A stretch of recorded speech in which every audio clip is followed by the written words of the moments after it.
Twitter is arming itself against abuse from outside forces in advance of this year's midterm elections. The site is introducing new labels for U.S. midterm election candidates and is set to launch its political campaigning policy later this summer. The new U.S. midterm election labels will be displayed on a candidate's Twitter profile page and include campaign details such as the office the candidate is running for, the state location for the office and the district number, as well as a clearly identifiable, small icon of a government building.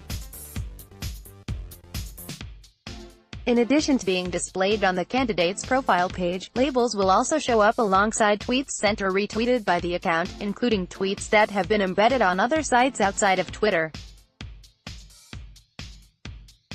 As long as candidates give consent, the labels will appear on the Twitter accounts for candidates in state governor, U.S. Senate and U.S. House of Representative races during the 2018 U.S. midterm general elections.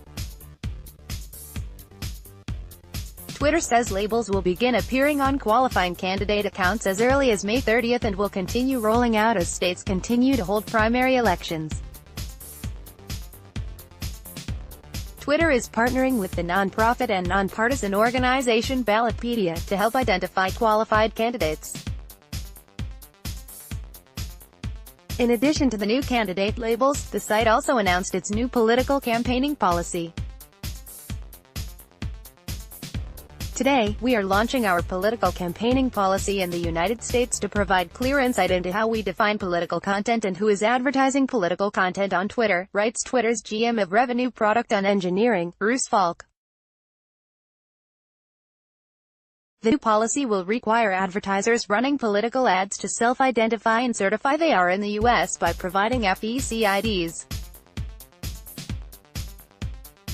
Non-FEC registered organizations and individuals will be required to submit a notarized form to the site before being authorized to run political ad campaigns. We will send a letter to the mailing address registered with the FEC, business or individual to validate the identity and location of all political campaigning advertisers, writes Falk. Under the new policy, Twitter is forbidding any foreign nationals from targeting political ads to people in the U.S.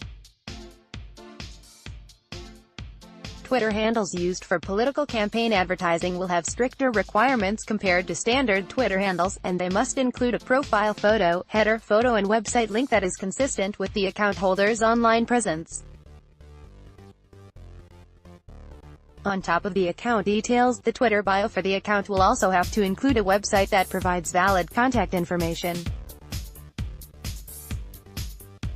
Twitter says it will soon start displaying a visual badge and disclaimer information on promoted content from certified accounts running political ads. This will allow users to easily identify political campaigning ads, know who paid for them, and whether it was authorized by a candidate.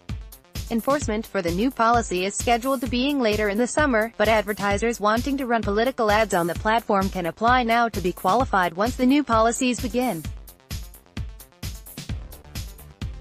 Twitter included a link to its How to Get Certified as a Political Campaigning Advertiser in the U.S. site for advertisers to start the qualification process, unlike Facebook, which has rolled out new policies covering both political and issue-related ads. Twitter is separating issue ads from political ads, giving them a separate policy, which hasn't been announced yet.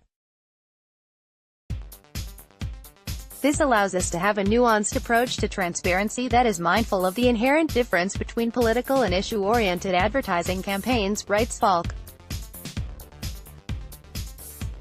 Twitter also referenced its Ads Transparency Center, something that sounds a lot like Facebook's newly announced archive for political ad content. The Ads Transparency Center is also scheduled to launch this summer and will provide further details like ad spend and targeting demographics for political ad campaigns. These policy updates fall in line with a number of changes Twitter is making to improve the overall health of the platform. Last week, the site announced it was modifying how conversations happen based on user behavior and conduct. In February, it rolled out new policies that restricted accounts from posting identical content across multiple accounts, aiming to reduce spam and bot activity.